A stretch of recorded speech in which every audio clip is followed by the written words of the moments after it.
time was an hour ago. So because it is the 250th anniversary of the beginning of the Revolutionary War, we decided to bring out this cannon, which we'd never used before, to shoot it. And that involved getting dressed in the proper attire. It was a bit of a challenge. We got it done, so very nice. This is a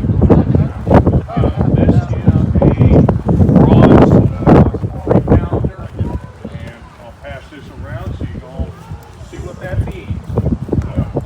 It could shoot the solid shot, and it could also shoot grape shot or canister. And grape shot's a bunch of like 3/4 inch balls, and then canister is a bunch of musket balls in a tin can. Has a range of somewhere around 900 to about 1100 meters.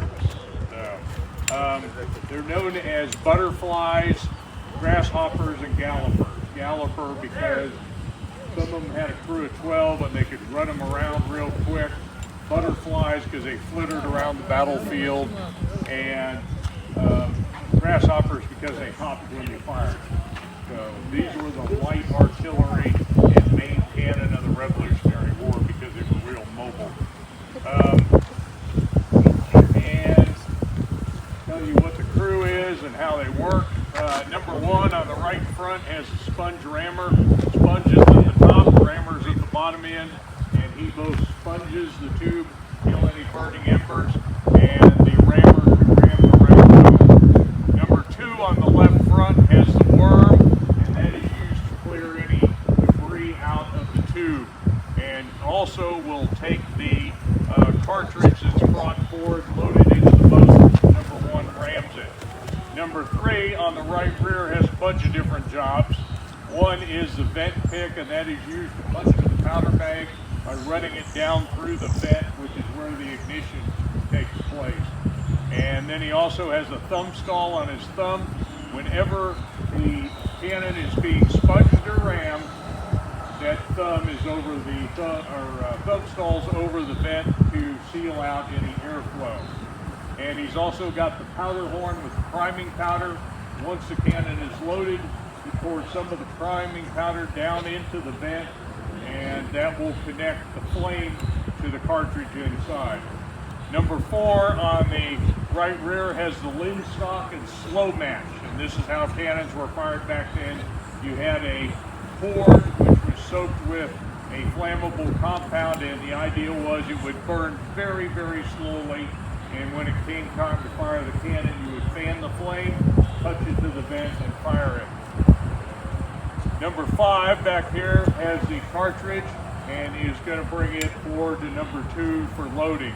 And then the gun captain here is in charge of the piece and gives all of the commands to fire it. And since we are not familiar with doing this, we're carrying note sheets to keep from screwing it up, because this is a new experience for us. We're used to firing our 1841 bronze 6-pounder. So, all right. Gun captain. Search, please. So number two is using the worm to search, and number three has checked the vent by running the vent pick down there. Number one steps in and uses the sponge to make sure it's all clear, no burning embers. Number three is holding the vent sealed during this.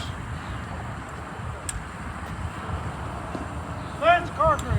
Okay, brings the cartridge forward. Number five shows it to the gun captain to make sure it's right, and then takes it forward to number two, takes it out, turns around, loads it into the muzzle. Number one steps in and rams it. And now the cannon is loaded. Now we move to getting the ignition set up. Once we get the gun sighted, gun captain's going to sight the gun, and number three is going to move it right or left.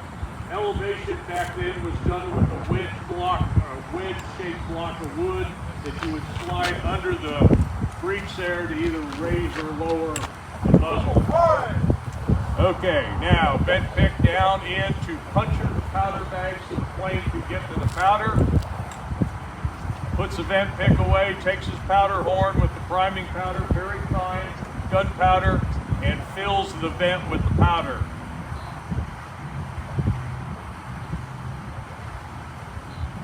And then he takes his hat off to cover the vent to make sure the powder doesn't blow away. Prepare to fire. That means number 4 is getting the slow match burning, and here we go, ready to fire.